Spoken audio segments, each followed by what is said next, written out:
Yeah, look at Katie Bell. She's got a ton of hooch on top of her. She has been in the refrigerator for about 8 weeks.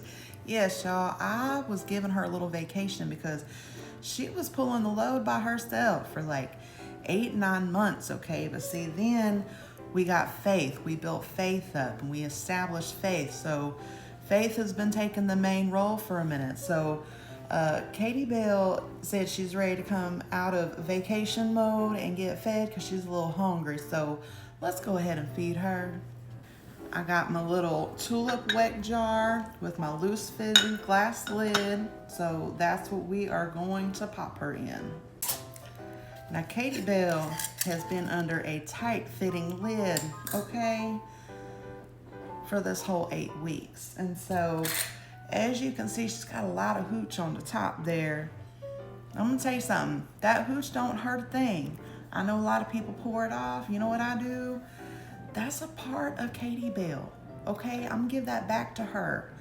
We're gonna reincorporate because from what I understand, it actually adds and enhances the flavor of the sourdough starter. So, and I've always done this with her when I've had to put her up for a little bit. So we're just gonna mix that back in. All right, y'all, she is all good and mixed back up, super runny. She is hungry. She's hungry. She's smelling like alcohol, okay? Alcohol. All right, y'all. So I'm gonna eyeball this because she's established. I don't measure with a scale once my starter is established. So I'm just gonna eyeball this. That's good. I'll either find a discard recipe to use or I'll toss this so I can wash the jar so I can put Katie Bell right back in to go back on vacation after we get her good and fed. All right, y'all, that's about where we're at. I'm gonna try to put flour in here about to there. That should be at least a 1-to-1, maybe 1.5 or 1 to 1.5 feeding ratio. You always at least want to feed a 1-to-1-to-1. I tend to like to do a 1-to-2 if I'm not making bread. So we're probably about a 1. Well, it depends on what side of the jar you look at, but I think we've got a nice little good healthy feed in there.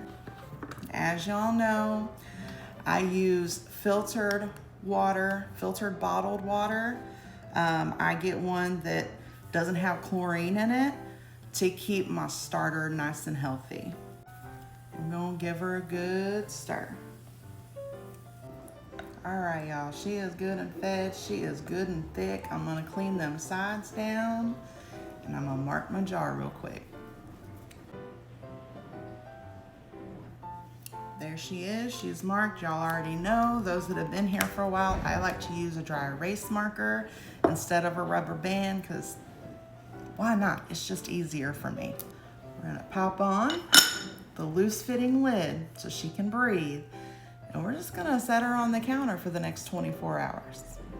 So again, I just gotta tell y'all, no, I did not get rid of the hooch. I know some people prefer to at least pour some of it off. I feel like that is part of its DNA. And so I don't wanna take anything from it. Plus, like I have heard, and I believe it really actually works, I think it enhances the flavor of the sourdough starter just a little bit. So it just gives it that little character, that little something. So don't be scared of hooch. It's not harmful. It's not poisonous. It's literally just what it sounds like, hooch. It's alcohol, y'all. When you smell your starter and it smells very acidic, like acetone or alcohol, it's hungry. You gotta feed it. But when it's in the refrigerator and stored in the refrigerator, it will get that hooch on it. So you can choose to pour it off, or you can choose to do just like I did and just stir it in and let it have its own DNA.